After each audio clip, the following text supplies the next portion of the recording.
Hi, I'm Ethan Wolf, a junior football player at Minster High School, and Fish Report Live starts now.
Coming to you live from Studio F in Russia, Ohio, it's the Fish Report Live Show with your hosts, Craig Fissinger and Ken Francis.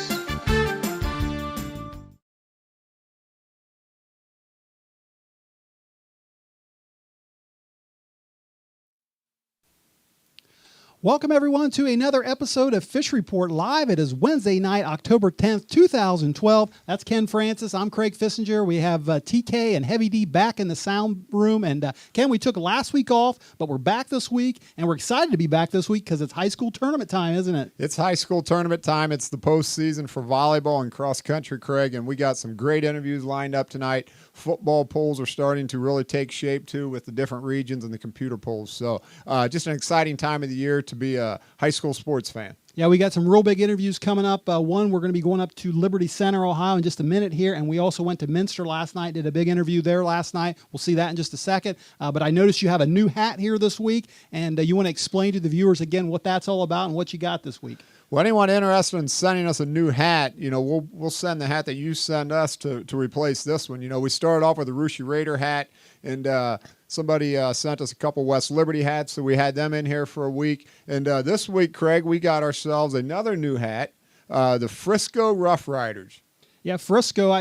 The first time I heard of Frisco, I was thinking San Francisco, but that's not the case, is it? No, Frisco is the AA affiliate of the Texas Rangers in Frisco, Texas. And we're presenting this hat tonight in honor of Jared Hoyne of Fort Loramie, who plays on that team. So the Frisco Rough Riders hat tonight. We might actually have to get Jared on the show sometime, maybe during the off season before he goes back to Texas and starts up with a. If we can catch him when he's not deer hunting, we'll probably be able to get him on the show. All right. Well, another thing we do every week is our weekly trivia question, and let's get to that, Ken. I want to find out what you got in store for me tonight. Well, Craig, I got a good one for you tonight. It's kind of a twofold question for you. Is that all right? Okay, that's all right. All right. We're going to talk cross country tonight. We haven't talked that for a while in trivia. So tonight's question is this: has anyone ever, boy or girl, won 4 consecutive state cross country titles in Ohio? Four consecutive? Yeah. Has any individual, boy or girl, won 4 consecutive titles? Okay, so that's that's a yes/no answer. You have 50% chance. Okay. And for another part of that, name the local runner who actually won 3 individual state titles. All right. So that's your question. The tough part's going to be the first half of the question. I think I know the second half. But, okay, well, good luck. Anybody out there that can help my buddy out here, feel free to Ustream or text or Twitter or something, a little bit of help towards Craig here. All right. Well, I'll give you my answer at the end of the show. All right. All right, Ken. Well, let's start out talking about cross country. And if you want to talk some Division III girls cross country, arguably one of the best teams in the state of Ohio right now is just up in Liberty Center, aren't they? Yes, it is. The Lady Tigers of Liberty Center, Craig, they're the defending state champions from last year. They've also got the defending individual state champion back in one, Brittany Atkinson. They're loaded again this year. They've been ranked #1 in the state about all year. But, they got a long road ahead of them, and we hope to find out a little bit more about that team here in just a minute. Yeah, now I know Liberty Center is north, but I'm not exactly sure where in the heck it's at. Can you help me out with that? Yeah, Liberty Center is up in the northwest part of Ohio, Craig. They actually are a member of the Northwest Ohio Athletic League, which happens to be one of the oldest leagues in the OHSAA. Okay, all right. Well, let's go to the phone right now. And on the phone, I think we have the head coach of the Liberty Center Tigers, and Coach Tim Atkinson. Tim, welcome to Fish Report Live, and thanks for joining us tonight. Well, thank you for having me on your show. All right. Well, first of all, congratulations on an outstanding season so far. Now, Liberty Center is a little bit out of the area for our Fish Report viewers, but anyone that follows girls cross country knows that you were last year's Division III state champs. You've got the number one. You had the number one runner in the state of Ohio last year, or finished first at the state meet, and you're also number one in the coaches poll right now. Tell me, Coach, how much has changed from your team in 2011 to 2012? Well, currently, from our change in our team would have to be our two runners that we lost on our top five last year. One is continuing her running career in college for Tiffin University, but we're pretty excited. We have two freshmen that have kind of stepped it up.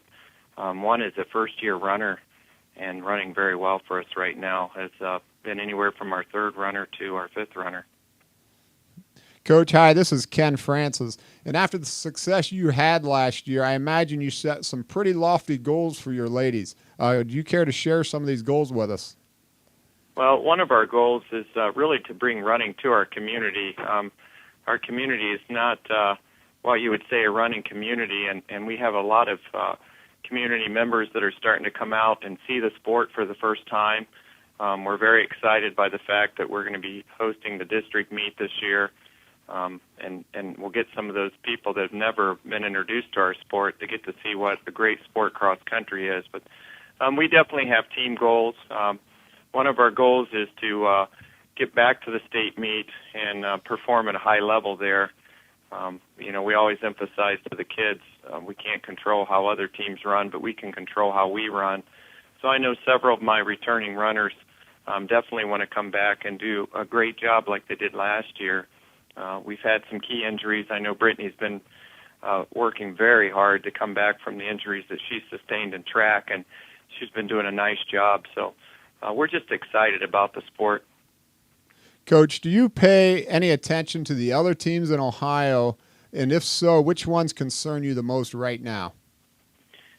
I really try and focus on my team. I kind of watch other meets and kind of see what's going on. We try and race as many of the teams in Ohio as we can, just so the girls are exposed to the different talents that are out there. Probably I would say that the top team that I've seen, I think that's really going to surprise people this year is Gilmore Academy up in the Cleveland area. We raced against them last week at the Legends meet. They were actually missing their first runner, and they beat us by over 20 points. They've got a tremendous pack of runners and really some upper echelon runners. So I think they're really going to be a shocker.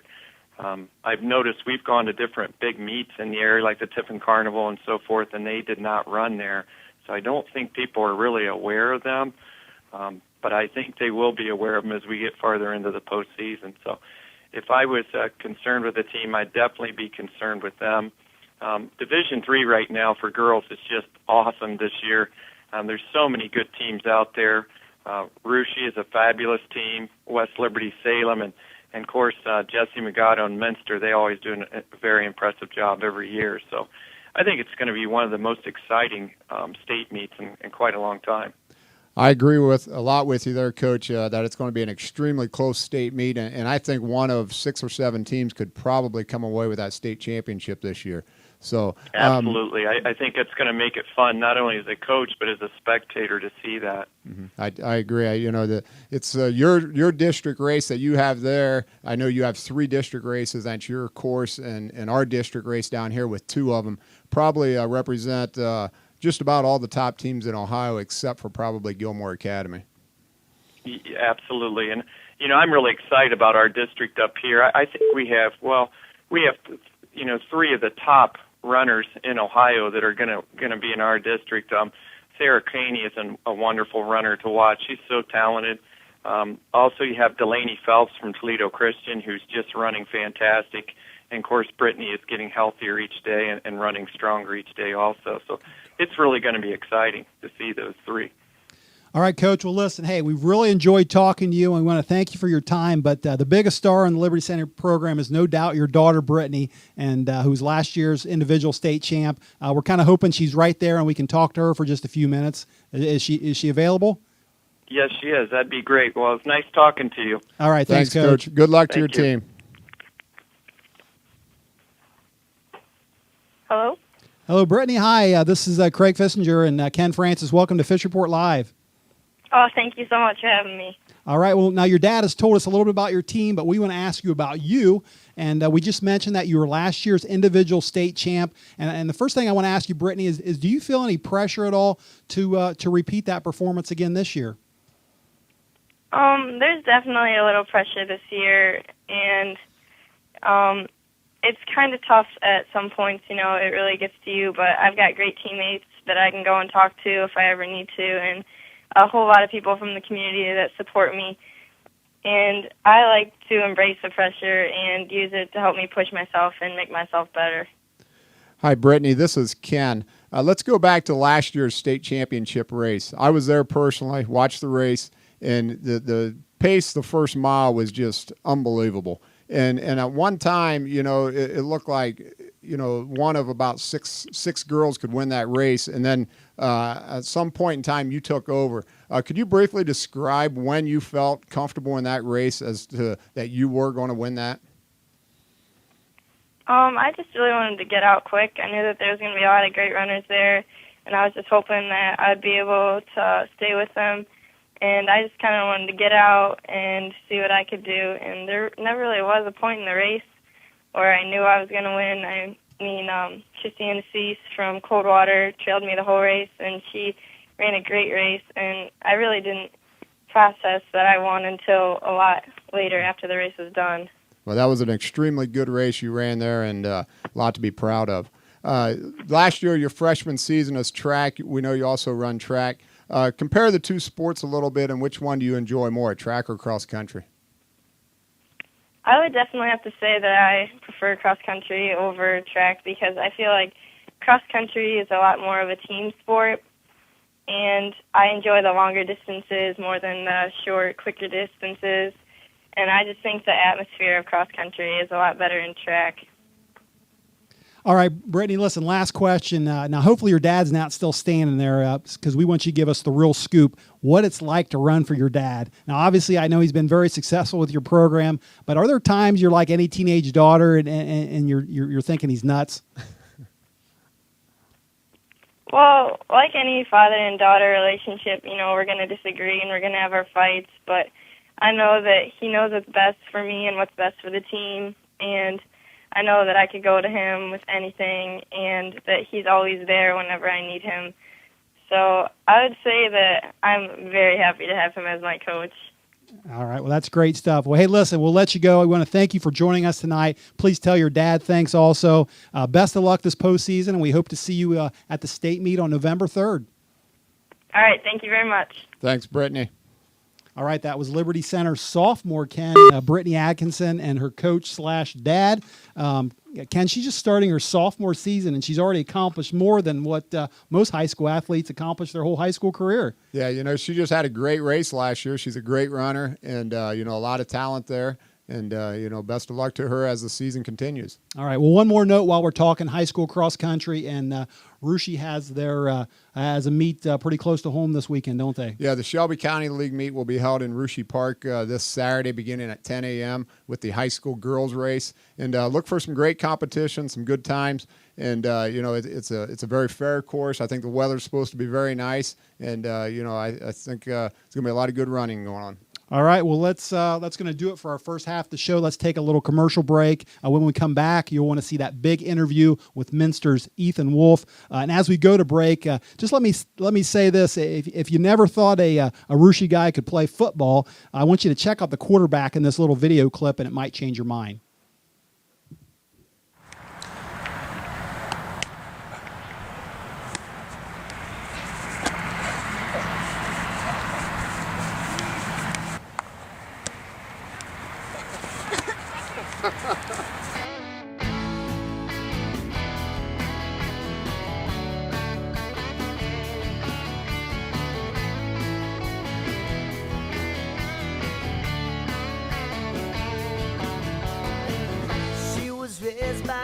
single mother in the heart of the Midwest.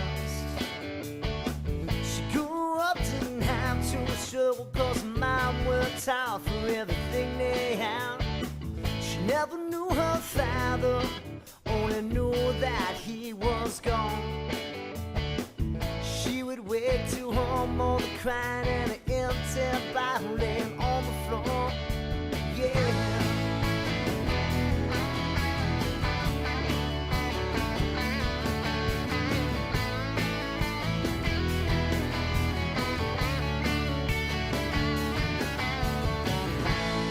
Teen with open face, she was gonna leave this town, but she fell in love, had a son, now she's paying rent on an old farmhouse.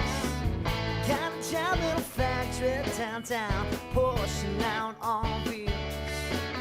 Now it's punch cards and blue bandanas and pink streams for you and me.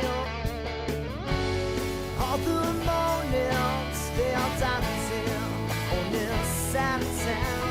She likes to smoke, takes a toll, it's just another day of a fairy tale.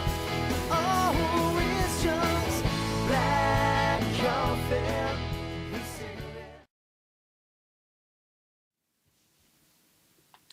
Welcome back, everyone, to the second half of Fish Report Live. Ken, I got to admit, that was a pretty tight spiral you threw in that video before the commercial there. It was, Craig. The commercial didn't show the velocity I had behind it, too. You know, I rifled that thing in there, you know, and notice where I put it, right up here where nobody else could get it. Yeah, that was a nice job. I'm not too sure about those two young corners there that were covering Ethan. I think they maybe need a camp or two to work on their defense. Yeah, you might be right there, but they could have probably still not got to that ball.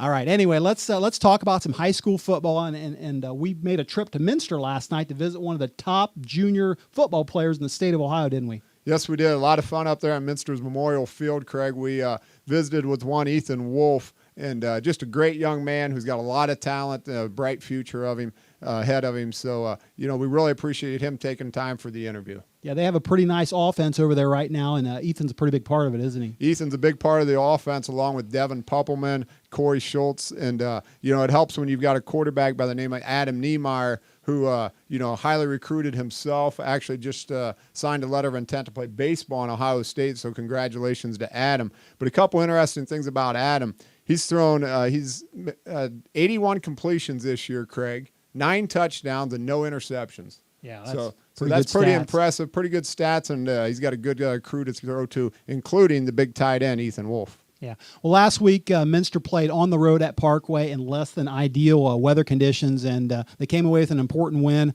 In our video you're going to see here in just a second, we asked Ethan how they prepared for weather conditions like that and the rest of their league schedule coming up. So let's check out the video. We knew the conditions were going to be, sloppy, and we couldn't use those as a mistake. So we did a few things to compensate and practice with that: wet balls, punting, snapping, and catching, especially.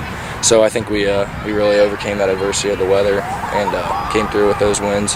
And as far as the MAC goes, I think we just need to gut it out and get through the rest of our season and see how things turn out. On the offensive side, you play the position of tight end. You've got one of the best throwing quarterbacks in the area in senior Adam Niemeyer. Explain to me what it's like to play in that style of offense. I love it. I mean, I just came in last year playing. We kind of split things up according to who we play. Sometimes I'm attached. Recently I've been split out to kind of open up the box for the run game, which is I really like that. Adam, he's a great quarterback. He puts the ball on the money where you need it in crucial times. Yeah, I know you've got a younger brother, Eli, that's a year behind you on the team. I know your dad was also an all-MAC player on defense back when he played for Minster. Tell me, when you guys are talking football around the supper table, who knows the most? The dad typically thinks that he knows everything, which he does. But sometimes what he says is what happened back when they played. So things have changed. Eli, he's still getting new to the game and everything. He's getting some varsity time this year, and he's had his ups and downs. He had a great game last week. They're moving him all around due to injuries and stuff like that. He's starting off at cornerback and then defense or safety, and then he played a little bit outside linebacker this last game against Parkway. And he's getting into the flow, starting to learn more about football. As we say, like the football IQ. His is getting up there. My dad he has a high one. He knows what he's talking about. And then there's the little things that sometimes, change from years that he's played. But I'd say my dad knows a little bit more than Eli. Now, I know you're being recruited by some Division I schools here currently. Can you share with us some of the schools you've been talking to or who you've been visiting? We went to the Ohio State-Nebraska game this past weekend, which was a nice game to go to. And we went to UC, Illinois, Notre Dame, and Michigan State. And those are some teams that have been showing some pretty thorough contact with me. Illinois has offered. We plan on going to another Cincinnati game. We had some bad timing with the game we went to that. We had practice that night. We didn't show up till halfway through the first quarter, and then we had a game the next night. It was a Thursday night game, so we had to leave early. So we're going up for the Cincinnati-Syracuse game, and that's all we have set in stone right now. But we'll see how things go. With so many high school kids out there competing in football, can you tell us what are some things some kids can do to get noticed by college recruiters these days? What I would say is definitely the film. From that aspect is, I know Coach Moore does a great job of getting my film out. He told me that there's not going to be a college that says if I would have known about him, then I would have, offered him. He gets film out to every team that he thinks would be interested, and he did a great job. That's one reason why I've been being recruited by so many teams. For appearing on tonight's show, Ethan will receive a gift certificate to Ernst Sporting Goods. All right, Ken, a great guy and a lot of fun to talk to you, wasn't he? Yes, he was, and just a lot of talent there. And also I'd like to compliment the folks of Minster. We had the opportunity to go on to the renovated Minster Memorial Field, and what a beautiful job they did there. A lot of renovation done, a new track facility, new lights, a lot of nice landscaping, and really nice stadium they've got over there. Yeah, it was very nice. Well, let's talk about Minster's playoff situation. Where are they at currently, and what do they need to do to make the playoffs? Right now, Craig, Minster is sitting 7th in Region 24, which they're sitting at 5-2 right now. So it really surprises me that they're that far down. Fort Loramie had a big win last week over Muncie Southside, which actually propelled Fort Loramie all the way up to the number 2 spot in that same region. So, Minster's sitting on a lot of secondary points there that they should be getting from Fort Loramie. And, I think Minster's got a couple games, though. They're going to have to win probably either against Versailles or Delphos St. John's, one of them 2 games to solidify their position in Region 24. And this Friday they have their homecoming game coming up, don't they? They got Fort Recovery this Friday night, and Fort Recovery does have a couple wins this year. So, they'll get a few points out of that, but I think the big ones are going to be Versailles and Delphos. Okay, all right. Well, I'll tell you what, we talked postseason cross country. We're talking about postseason football right now. The only big sport we haven't touched on in this area about postseason is volleyball, and that's ready to get underway, isn't it? Volleyball kicks off. The Russia Raiders just finished up a very successful season. Congratulations also to the Fort Loramie Redskins, who won the very tough Shelby County League this year with an 11-1 record. And here to give you more about volleyball from the studio, we've got Heavy D and TK. Yeah, thanks, guys. Taking a look at a couple of the hot area teams, and boy, do we have a real bee's nest of teams around here. They're out and ready to go. I'm looking at the local Russia Raiders, finished the year 19-3, best season to date in the school's history. Back in 2003, the team was pretty solid. They finished 16th rated in the state, led by Coach Tanya Hammonds, District 9 Coach of the Year. Just a note on that, at that time, the Water Girl was current senior Russia captain Emily Francis. So she's up and leading the Raiders this year also. Raiders, again, finished 10-2 in the league and 14th in the Ohio Volleyball Coaches Poll. Ken, as you'd mentioned, Fort Loramie won the county, finished 18-4, 11-1 in the county, and going into the tournament, they're seated number 10th in the state. A couple other area division schools. Marion Local finished number 1 in the Ohio Volleyball Coaches Poll, 17-3, winning the MAC, led by Brianna Hess with averaging 23 digs per game, and Claire Heitkamp, their 5'11 hitter. She's averaging around 21 kills a game. Also back from last year in the running is St. Henry State champs, and not far behind them is Lehman Catholic. So a lot of solid teams in this area of the state, and they're all looking to make a run for it here as we start the tournament. I'm going to turn it over to TK. He's going to break down the Piqua and Tip City brackets and go from there. Thanks, Heavy. As you said, Lehman, another good year coming in. They're ranked, or rather seated, number 2. They're in the Piqua 1 part of the bracket, and they start out Saturday, the 13th, playing Shelby County League's Houston Wildcats. Going out the other side to the Tip City area where Russia and Lormy landed.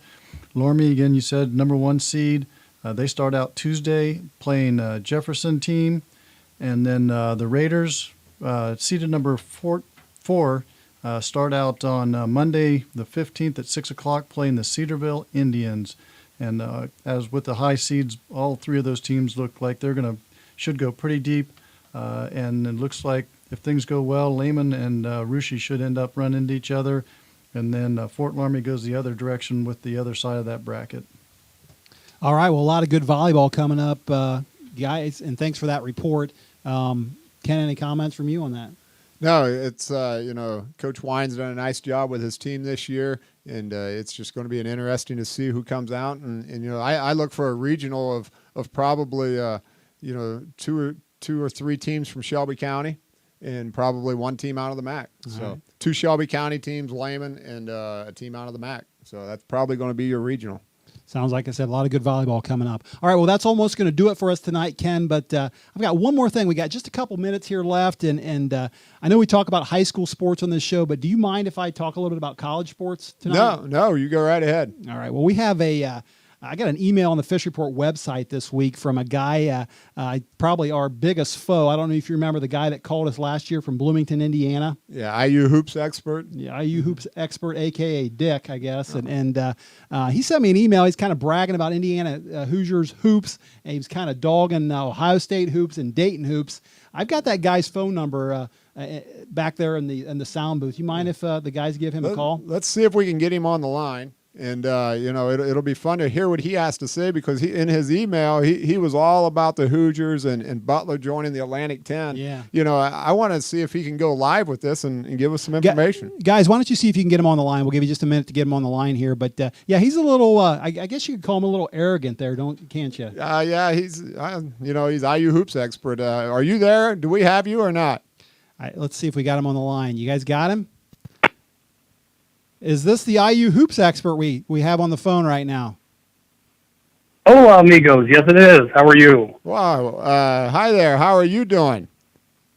I'm doing very good, actually. With IU sitting on top of the polls, I'm actually doing much better than I have been.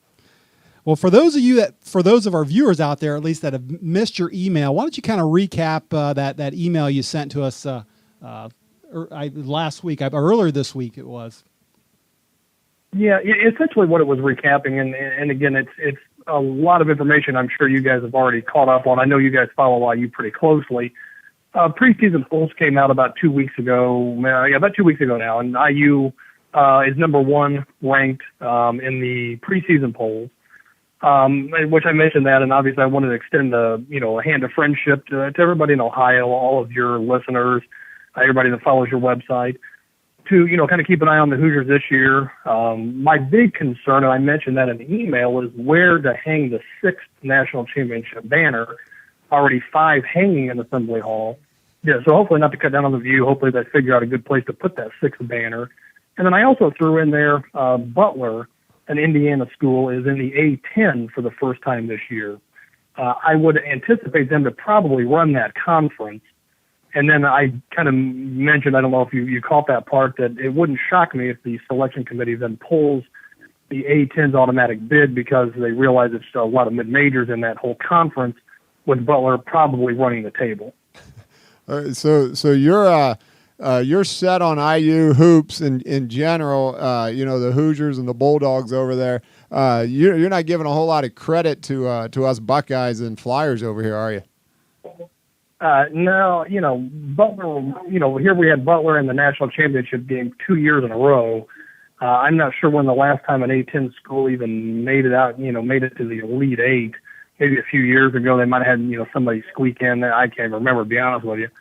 So, like I said, Butler will probably win that conference pretty easily. It's probably actually their preseason schedule will probably be a lot tougher than their conference schedule, which is a little unusual. Ohio State's going to probably be good. And, their coach obviously came from Indiana, so he still gets some decent talent. He can obviously coach, being from Indiana. So, everything about Ohio basketball really is Indiana-based. So, they do have that going for them. IU hoops expert, I got to ask you this. You gave us a lot of grief years ago, and then you kind of disappeared there for a few years. I got to ask, when Hoosiers hoops was down, where were you?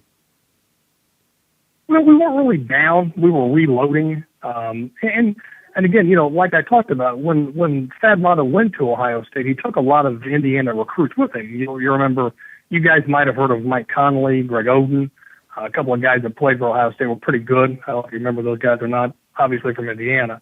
So once Tom Crean showed up, then we started getting the Indiana players back, back in state. Zeller stayed, got a great class coming in. It looks like we're going to be on top of the game for quite a while. We played for the national Final Four national championship in 2002. So, it's not like we've been off the map, that long. Obviously, we haven't won a national championship in a few years. Now, refresh my memory, though. How many has Ohio State won? When was the last time they won a national championship? What was it, 61? I can't remember. I don't know. It's 40 plus years ago. So, to say IU was off the map a little bit, I guess from 2002, I'm not talking like 1968, like the Buckeyes or whatever year it was. So, there was a few years where again, when we're talking about down for IU, we're talking, if we win 20 games, people say, man, you guys had a bad year. For Ohio basketball, especially like say Dayton, when was the last time Dayton won 20 games? And I guess in their conference, if you win 20, you actually have to win like 29 games to get in their conference because of the schedule, of course. Hey, Craig. 28 games. Craig, I got to get to bed tonight. The Flyers were ranked pretty high, and then they ended up. My wife's waiting on me right now, Craig. Where'd they ship you guys to, like Portland, to play a first round game or something like that? Listen, IU hoops expert, we hate to cut you off here. We unfortunately, or fortunately, I guess we're out of time. I got one last question for you. I know there's a big football game this weekend, Ohio State, Indiana. Any predictions on that one? We're talking college football now? Yeah, we're going to switch it to college football for just a second, 10 seconds. That's all we got left. I would say probably Ohio State, maybe last second field goal. It'll be a close game. It's in Bloomington. All right. Well, hey, listen, thanks for joining us here tonight, and hopefully we'll talk to you a little bit later this season. Not a problem. Hope you guys have a great year finishing mid of the pack, Dayton. Go Flyers. For appearing on tonight's show, the IU hoops expert gets nothing. All right, Ken. Well, hey, listen, he ran us a little bit over on our time there, but you had a trivia question there at the beginning of the night. Why don't you tell me that again real quick? All right, real quick, Craig. Has any cross-country runner ever won the state high school championship 4 years in a row? Okay, and then the other answer is, what local runner actually won it 3 years, 3 of her 4 years? Well, can I start with the second part of that question, and I want to answer that with a local girl, Minster Sunny Olding. That is correct. She won it in 2000 as a freshman. Then she did not win it her sophomore year. Then she won it in 2002 as a junior and 2003 as a senior. I knew that one because I saw all three of those. And the first part of your question, I'm going to say no. 4 times in a row, that's quite an accomplishment. I don't think anybody's done that. That's right. The answer is no. 3 is the most record held by many. All right, great. Well, one more thing we got to get to, and that is a T-shirt winner. You got any nominations for a T-shirt winner tonight? I'm going to nominate Ethan Wolf.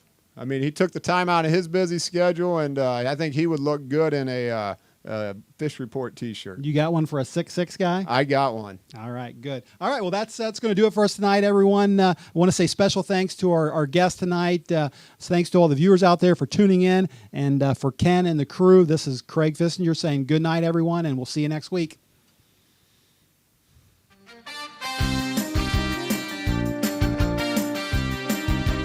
From Studio F in Russia, Ohio, for Ken Francis, Craig Fissinger, and TK, this is Heavy D, signing off saying good night and good fishing.